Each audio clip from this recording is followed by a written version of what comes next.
faqat bitta narsani iltimos qilardim, mehmonlarimizdan ham, talabalarimizdan ham bugungi tadbir sizga manfaat keltirishi kerak. Vatan kelajagi yoshlar qo'lida deb prezidentimiz qayta aytadilar va mana shu vatanimizni kelajagiga bo'lgan yoshlar bilan bugun ajoyib uchrashuv tashkillanibdi.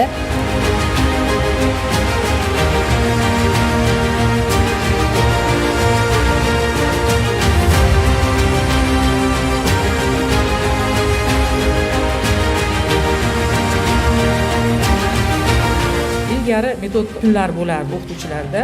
Mana shu metod kunlarida hozir kasb rivojlantirish kuni va soati deb belgilangan.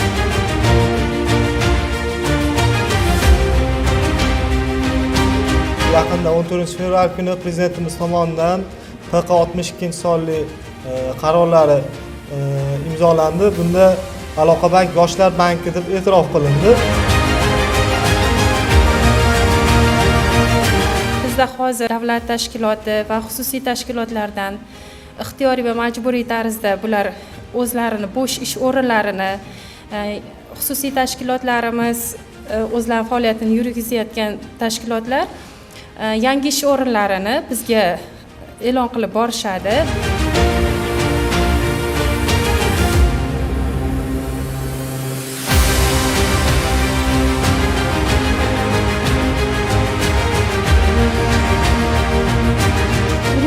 Davlat universiteti filologiya fakultetida karyera kuni munosabati bilan tadbir uyushtirildi. Tadbirimizga turli sohalarning o'z ishini ustalari tashrif buyurdilar. Bular Milliy gvardiya qo'mondonligidan, xususiy tashkilot rahbarlari, bank xodimlari tashrif buyurdi. Ular bilan talabalar o'rtasida qizg'in suhbatlar, turli xil savol-javoblar o'tkazildi. Ular o'z ishlari bo'yicha turli xil maslahatlarni berishdilar va bizga ish o'rinlarini taklif qildilar. Maktabni bitirgan o'rta maxsus, oliy ma'lumotga ega bo'lgan bitiruvchilarimizni biz ishga qabul qilamiz. Ishga qabul qilish bosqichma-bosqich amalga oshiriladi. Birinchi bosqichda asosiy sizlarning bilim ko'rsatish ishlaring, savol-javob. Ixtiyoriy sohada, masalan, o'g'il bolalar ham bo'lishi mumkin, mana aql o'tirib. O'g'il bolalar mana yo'nalishda o'qidi va yo'nalishda ishlamoqchi.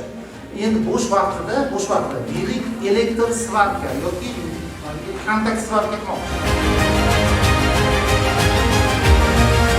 Mana bugun bizning filologiya fakultetimizda muhtaram prezidentimiz Shavkat Miromonovich Mirziyoyev tashabbusi bilan tashkillangan talabalarni bo'sh vaqtini unumli o'tkazish mavzusida karyera kuni deb nomlangan davra suhbati bo'lib o'tdi.